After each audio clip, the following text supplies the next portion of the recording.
we are going to share with you how we make our moon water. So I have here myself, Ray Ramsey, creator of Soul Educate and the School of Spiritual Alchemy, and my son, Rice. Hello. Okay, so while Rice is pouring the water into our mason jar, I'm going to kind of go over a couple things. Go ahead, Bear. Okay. Did you want me to grab this? Yep. Okay. Most of you guys are probably wondering what the heck moon juice is.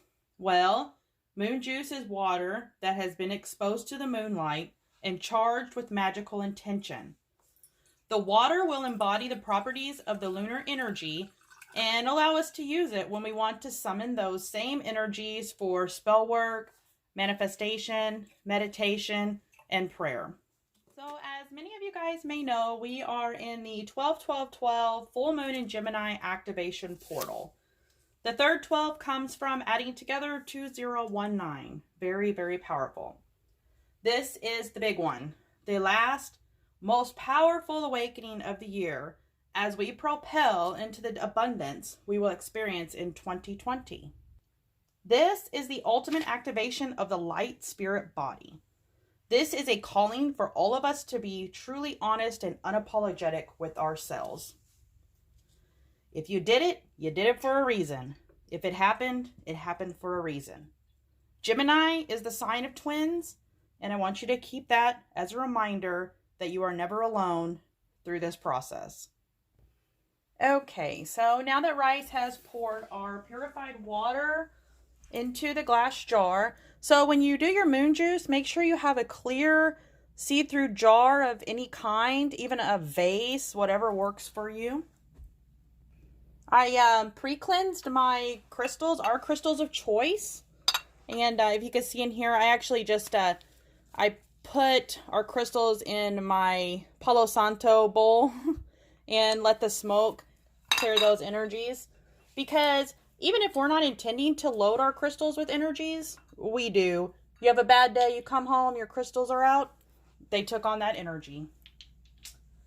Okay, Ricey. So, Rice chose jade to put in the moon water. And jade is for abundance and luck and overall balance.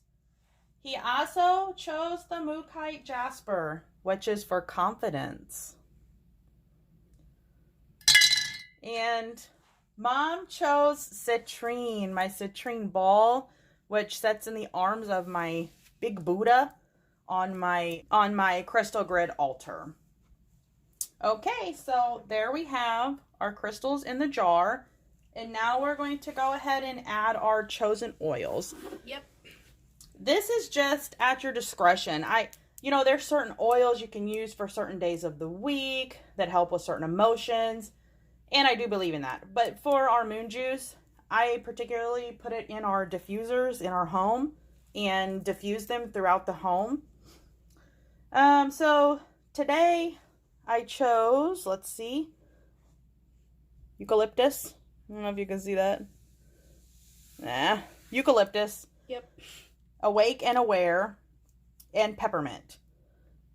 And in case any of you guys are looking for some good oils, I order these through a company called Eden's Garden.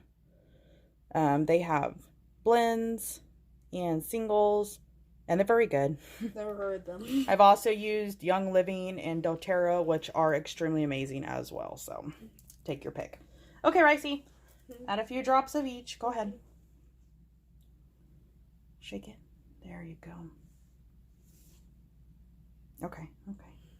Oh. The lid on that one. I think some spilled. That's okay. A few drops of that one. And in case you guys are wondering what we're mixing this on here, this brown one is smells good. Yeah, it does. Not too much, okay? Okay. This is my cleansing and clearing altar. That's good. Whoa. I think I had too much. So, your house is going to smell really good.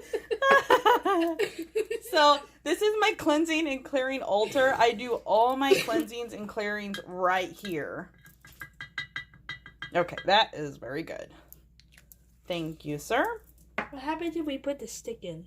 Don't put the stick in, please. Okay. All right, guys. There you have it. That was pretty freaking easy, wasn't it? Yep. And the moon is going to infuse all of its goddess energy into this water. I'm going to diffuse it through my house. Yep. I like to rub a little dab of it on my third eye. Wait, what? When I'm doing my meditations or my tarot cards. It's all energy, baby.